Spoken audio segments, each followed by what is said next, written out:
I'm Shirley Poelstra, and I am from Thomas Edison High School, which is located in Northeast Minneapolis.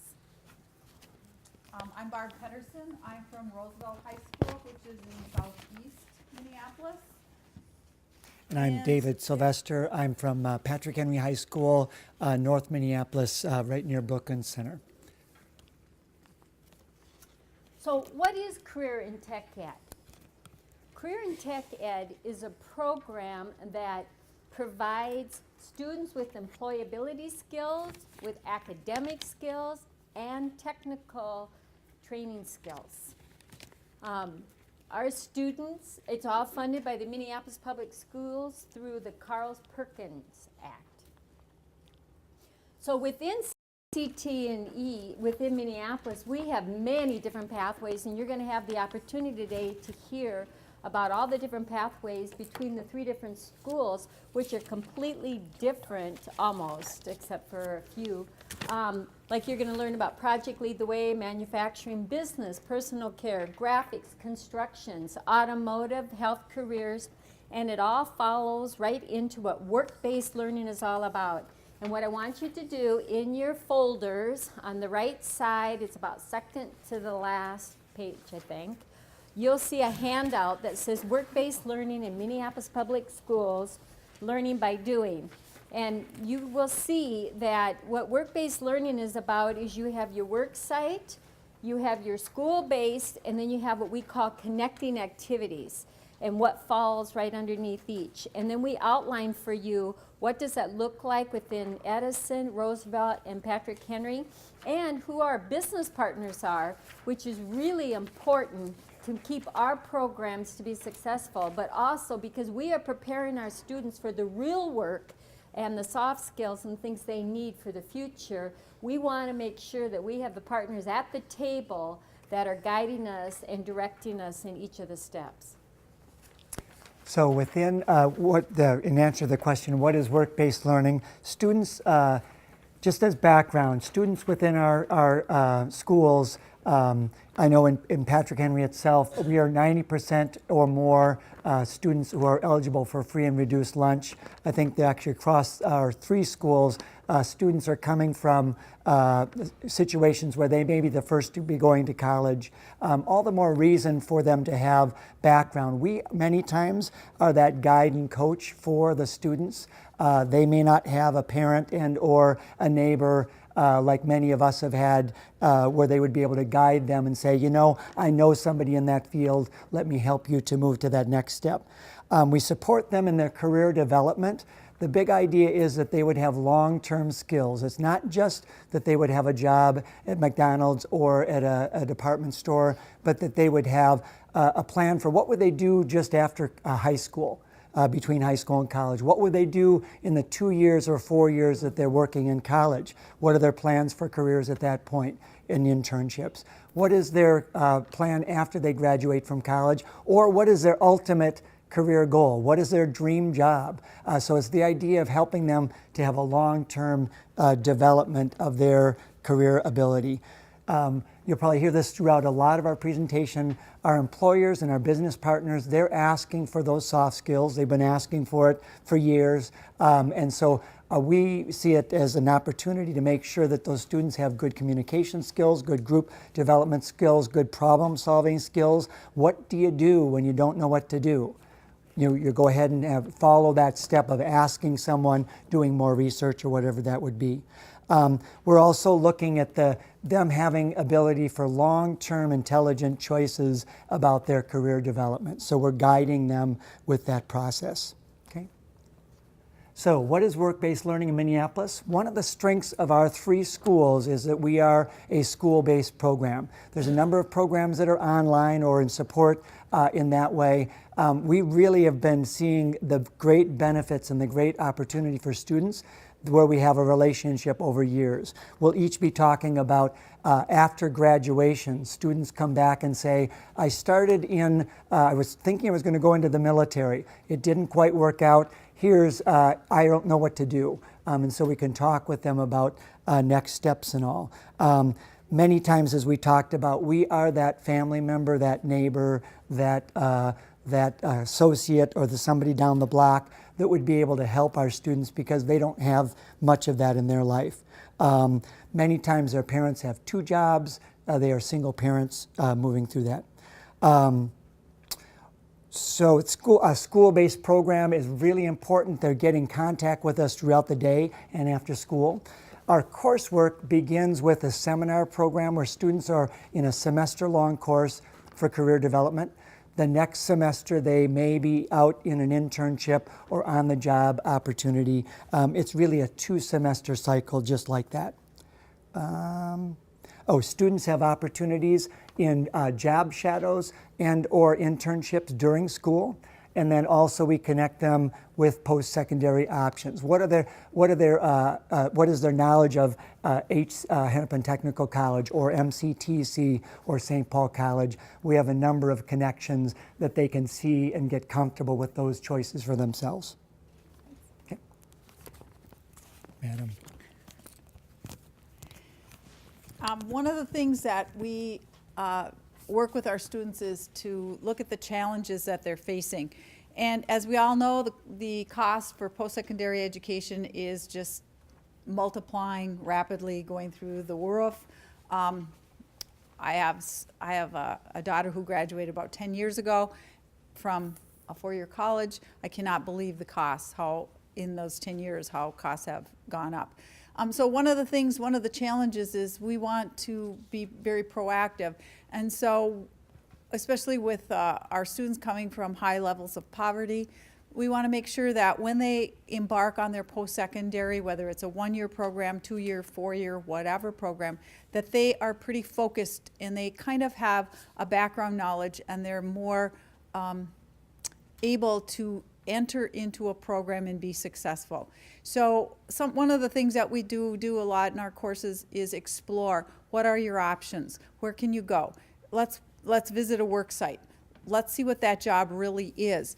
We do a lot of career assessments in our beginning classes. What are you really good at? What do you want to pursue? A lot of our kids kind of come in with ideas, and that's great. Some kids have no clue. Well, let's explore now when it costs you nothing, rather than going to school and paying those big bucks. I always laugh. I always give the example of my brother who, 30 years ago, 40 years ago, did the 4-year degree, and he was on the 6-year plan. And he could afford it back then to, dabble in a little of this and dabble in a little of that. And, finally in this 2nd semester of his junior year, he decided on a major. We don't have that. It's not affordable anymore. So we need to get a little bit more clear on where we want to go and what we want to do. The other thing is we talk to our students about the way careers were is not really the way it's going to be for you. I was lucky. I've been a teacher. I've been a teacher for many, many years. I had to change along the way, but because of technology and because of the rapid changes that are going on in our economy, the career that you enter may not be the one that you can do for 50 years. And so you have to have some options. You have to be able to think about who you are and what you like and what you have, because you will be a lifelong learner. You're going to be retraining and going into multiple careers as you go through that employment lifetime. A couple of the other things is that, as Shirley mentioned, David mentioned, soft skills is the big thing.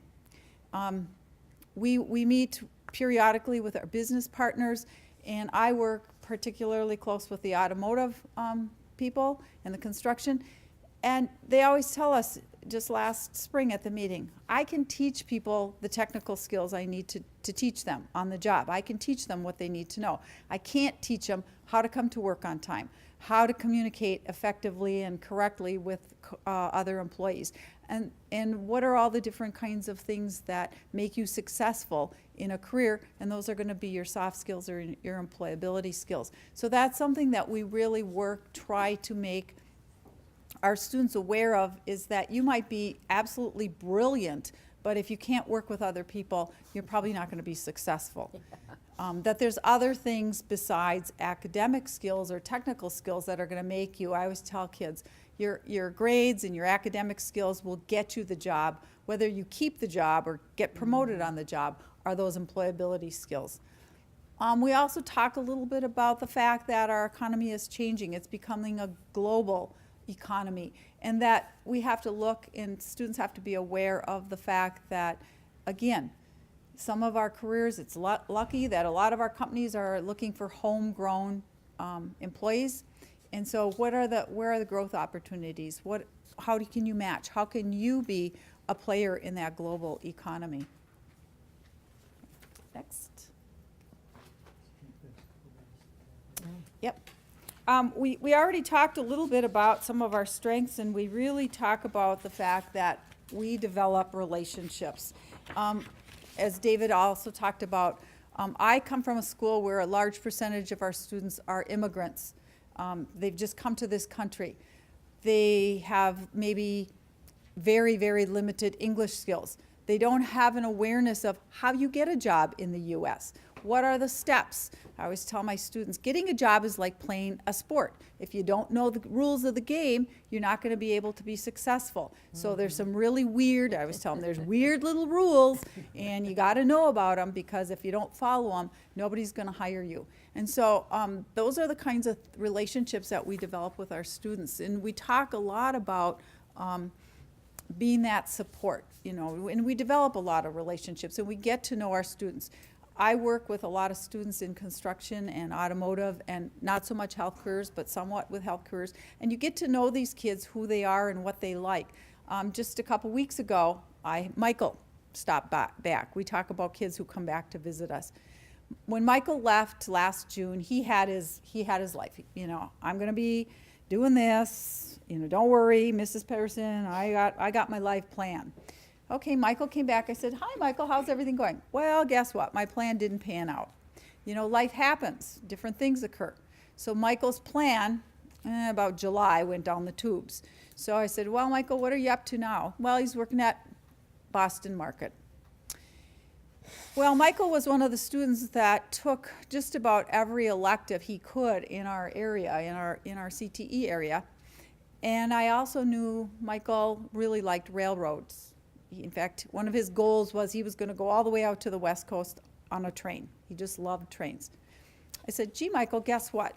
I just was meeting with some people last week from the Met Council. They're starting a new initiative with hiring, because they're finding that a lot of their employees are 50 and 60, and they're going to be retiring. And in addition, because of all the light rail and their expansion, they need a lot more employees." So I said, "Michael, take a look at this." And right away he spotted something. He says, "Man, I would like to be in that division." I said, "Okay, Michael, let's look at their timeline here. It looks like next summer they're going to be recruiting. Connect back with us. Let me know, because this might be a good place for you, Michael." So we also try to show kids a variety of career pathways. I always, I work with health career students. Health careers are very, I'm going to be a doctor or I'm going to be a nurse. Basically, I'm going to be a pediatrician or a neonatal nurse. Okay, that's what they're thinking of. But they don't always know that there's all kinds of other health careers out there. And so we want to expand. You might love health careers, but maybe you like the idea of working in health, but maybe it isn't quite for you. I remember taking a student and doing some job shadowing, and she was all hep up about going into be an ultrasound technician, because she found out that they didn't have to take any extra math. So she was all ready. She had her application. She was going to go to a school. She was all set to go. And so she did a job shadow for about 3 or 4 weeks, and she shadowed an ultrasound tech. And after the first or second week, she came and she goes, "You know what, Mrs. Pederson, I don't know if I really want to be an ultrasound tech." And I said, "Well, what's the deal?" She goes, "They just sit all day in front of a computer screen." I said, "Yeah." "Dang, that would be boring. I don't think I could do that all day long." "Well, it's good that you did this now, rather than you invested in 2 years of education and time and then find out you don't like that kind of a job." And Shirley does an excellent job, but we all work at trying to network and connect our students to people and community professionals and community leaders, so that they have those mentors. They have somebody that they can ask those questions of. So what does work-based look like at Edison High School? Well, I'm going to first talk a little bit about the Voyager program, because the Voyager program was started back in 1994 by the Minneapolis Regional Chamber of Commerce, which is a 9-regional chamber of commerce. And I was hired out of industry, which that's the other part that's unique, is all of us come out of industry. So we have that actual hands-on experience of what we've done. And I came out of sales and marketing, and then went back to school and went for education. And they wanted to create a program that would support students better than what they had. And at the time, they had this program called MyWhip, Minneapolis Youth Work Internship Program.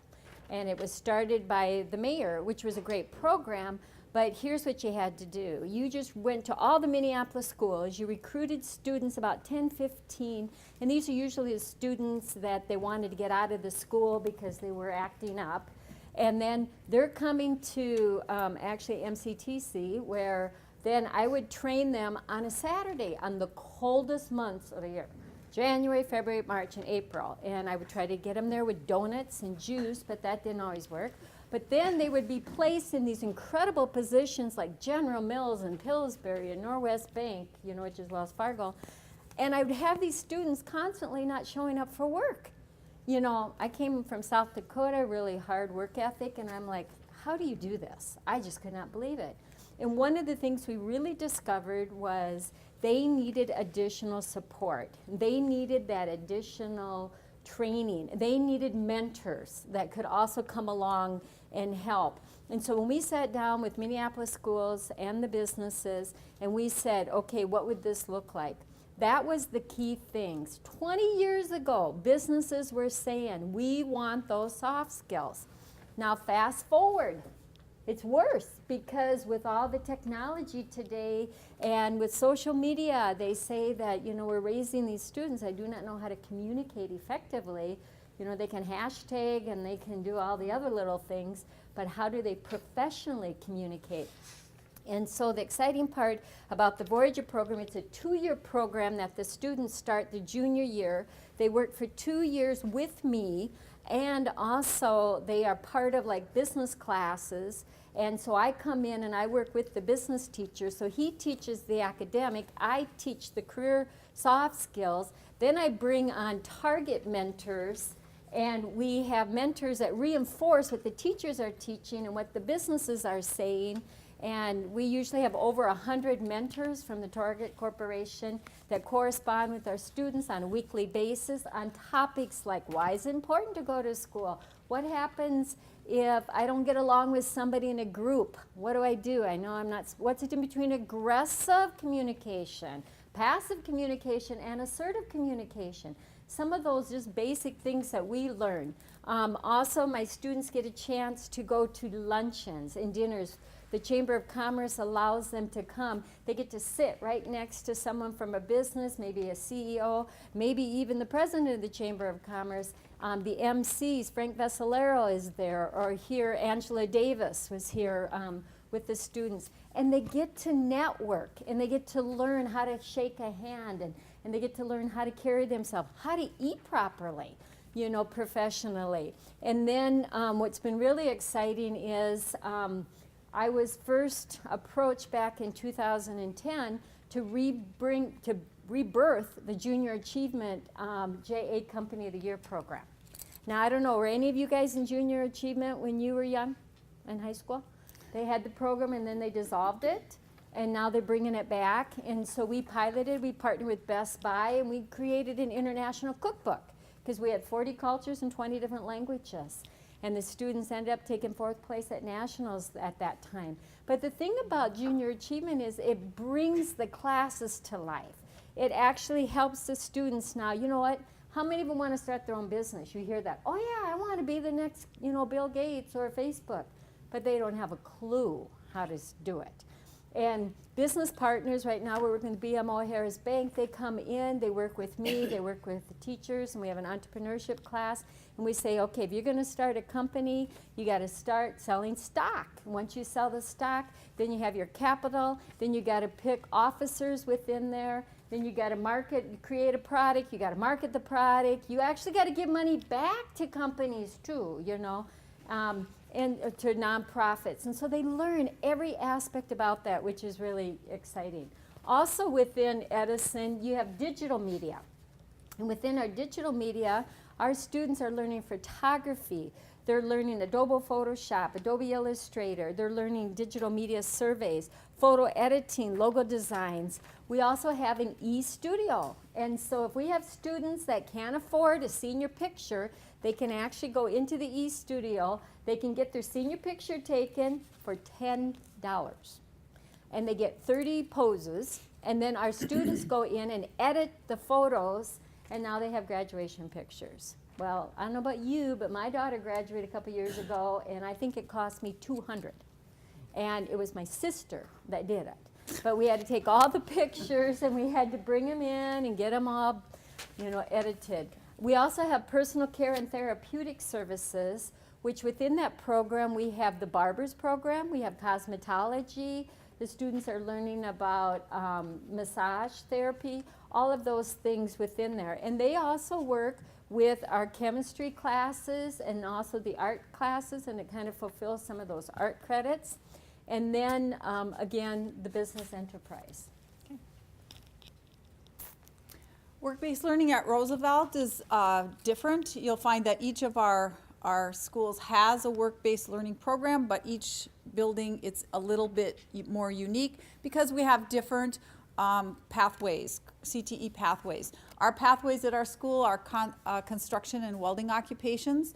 And one of the things that we're very excited about is that we are reformatting it or redeveloping it, and we're in the discussion phases. It'll probably be implemented next year. We're working with the Building and Trades Council, and we're going to be using a pre-apprenticeship curriculum that will prepare our kids then and make them a little bit, just kind of like getting them ready to enter apprenticeships in 16 different union trades in the construction area.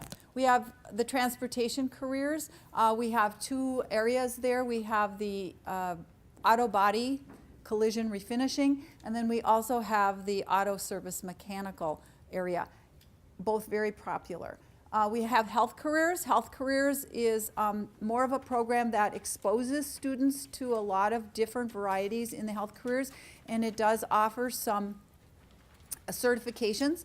Our students, we have a certified nursing assistant program, and we also just started this year an EMR EMT program. The EMR EMT program was brought as a need in our community by the fire department, and the fire department came to the schools and said, we really want to train some EMT workers that reflect and mirror our population a little bit better. Our school is very high number of immigrants, and so that's kind of, I think, one of the reasons we were chosen, as well as the fact that we had a health careers program. Because our students understand that cultural backgrounds of the different populations, and they also speak the languages of a lot of the populations in Minneapolis. One of the things that we do really well is we try to get our kids out there in the workplace through internships.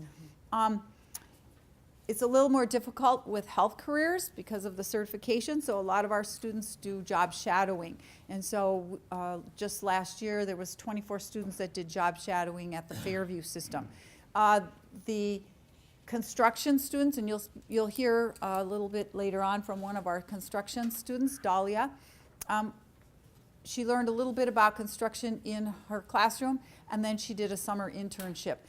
Automotive, there's some insurance and industry issues, so we created an in-house automotive internship, and so our auto body instructor became the boss, and they had a auto body service center this summer, and the students spent 6 to 8 hours working on the job, and they had a number of jobs that they worked on with auto body. And then we also are a little bit unique is that we have the International Baccalaureate Career Certificate Program, and that combines the academic rigor of the International Baccalaureate Program. A lot of you may be familiar with, you may have that in your schools or school district, and then it combines it with the training. There's also a component in there called Approaches to Learning, which really, when it boils down to, is just those simple soft skills, those employability skills. And I think David wants to get going here. Okay, thank you. So at Patrick Henry High School, we have two integrated career pathways. One is digital media and engineering. They're both in kind of more computer technical fields. Students move in through the Project Lead the Way program in a pre-engineering curriculum. It's a national curriculum. Students are able to get college credit, nationally certified college credit at the end of any one of the Project Lead the Way courses, 9th through 12th grade. So 9th graders are able to earn college credit given they get a certain pass score, cut score on that year-end test. Excuse me, as Barb had mentioned, the International Baccalaureate, IBCC, is at our school as well. We, in Minneapolis, were part of a pilot. There were only 20 schools in the world at that time. There are now 60. Last I heard, there were 80 worldwide and 40 IBCC programs approximately in the U.S. And the International IB is looking to Minneapolis as a model. Barb had gone to The Hague to describe what it is that's working in our particular model, integrating IB, high rigor, with the career tech ed areas where students are learning technical skills and the kind of overall academic skills within IB.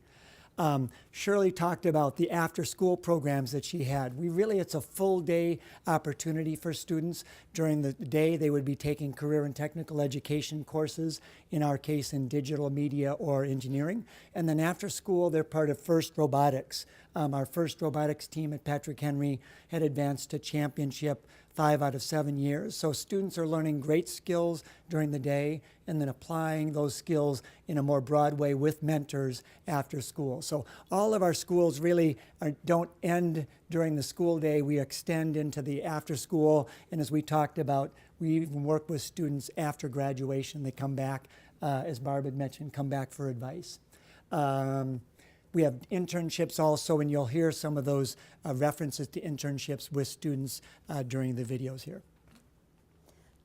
One of the things that's really unique is our relationships don't end with the students when they graduate from high school. And what we try to do is we try to really loop them back into the school. And one of the ways I do it at Edison is the last Friday, right before the Christmas holiday break, which seems to be more of a kind of a let loose kind of a day, I bring the graduates back in and they go throughout the whole high school and they speak in the different classes about what they have learned. And they also talk about, okay, if I was in high school, this is what I would have done differently. And so students love to hear from people that come from where they come from. And so that's why I try to bring them back. I also run, my students have to do e-folios. And so they have to go before a business partner or a past graduate, and they have to present their e-folio, and then that's how they get their 2-year certification for the Voyager Leadership Program. I run a career and tech ed advisory, and so I have some graduates that come back and actually sit on our advisory council, and they work with us. And when we take students out, like Barb was saying, to job shadows, and my students go to Deloitte and they'll do mock interviews. And then they get a chance to see where they're strong and where they're weak.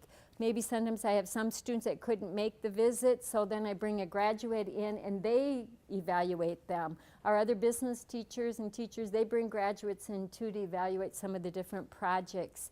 And also the other part is when our students are struggling, even at the college level, we want to be there for them. And with social media today, Facebook, Twitter, Instagram, and all of those, we have that opportunity to stay in touch. I do not Facebook any of my current students. Once you graduate, then you can be my friend. And then I work with them and I can message them. And I have been finding out that, you know what, they need some additional support. Because, you know what, I had a student that went to Mankato and she was all set. She was there a year and she decided that wasn't what she wanted. So she comes back, we're sitting down and talking, and she's like working at TCF Bank, and she's been working there now, and she got promoted into a supervisory position, and she's struggling because, you know what, the student, her coworkers, they don't want to listen to her. She's like, they don't want to listen to me, and I'm the supervisor now. And when I was in high school, they used to listen to me all the time. because she was in leadership roles, and I was like, okay. So we were able to walk her through. I was able to talk with her and also to sit down with her and say, okay, where's your next steps? Where you want to go? Do you want to continue working at TCF Bank? No, that's not where her heart was at. She really wants to get involved with the Hmong community and work with young people. And so there's so many ways now that we can stay connected, and that's what we value the most, like Barb said, is about those ongoing relationships that we have and the guidance that we can continue to give to our students. And just like Shirley is, I think I sum it up is that we end up being that trusted person, because a lot of our students, you know, we support their parents, but maybe their parents don't have the savvy or the skills, and so we're that trusted person that they can connect back to for whatever kind of reason. And we, all three of us, you know, there's always things popping up in our emails, you know. Yeah. Mrs. Pederson, can you be Mr. A you know? reference, Yeah, recommendation letters, those are huge. Okay. And I think actually what we'll, and I think this is true of all of our schools, I think what we'll do is just have the students speak for us here. Hang on to that. And we have a short video.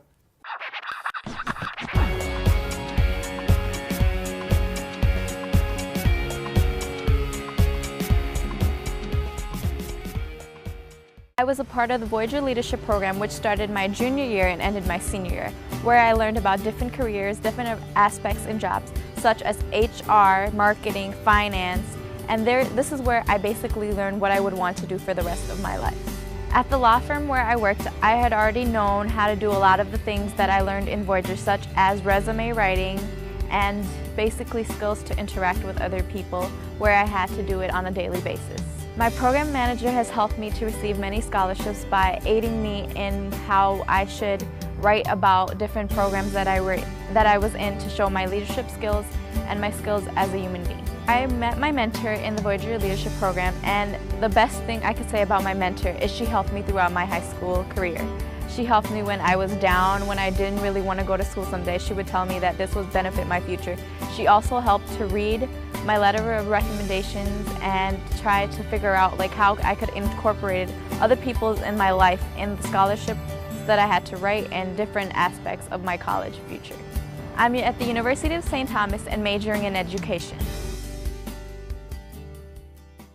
My parents, they didn't get the opportunity to finish school.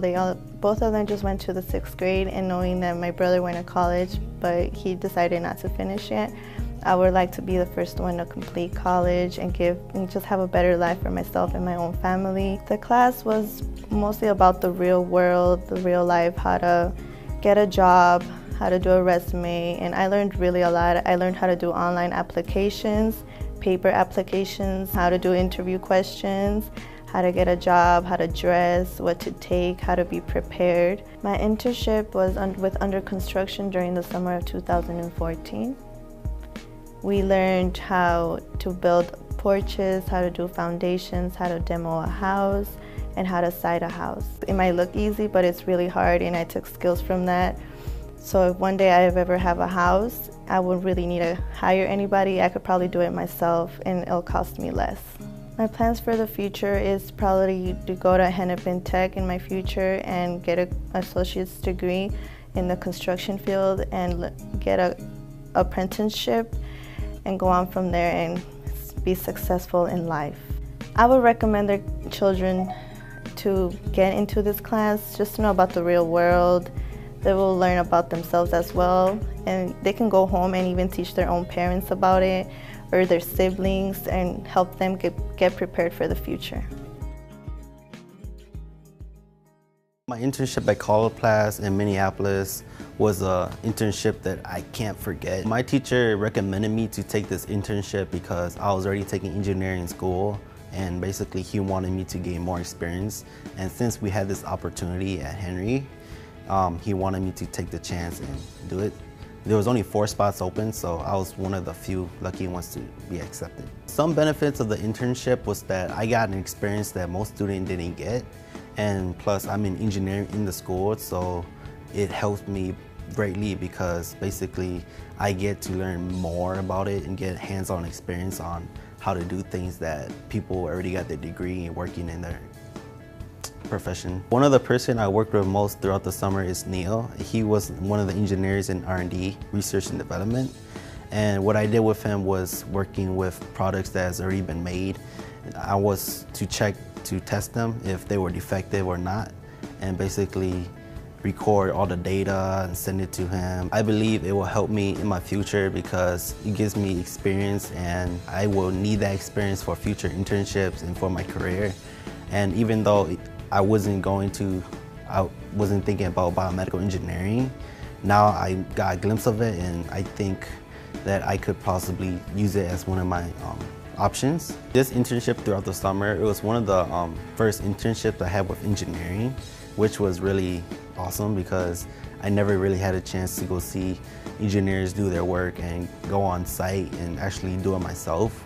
Gaining the experience hands-on was one of the most beneficial things to me so far in my life.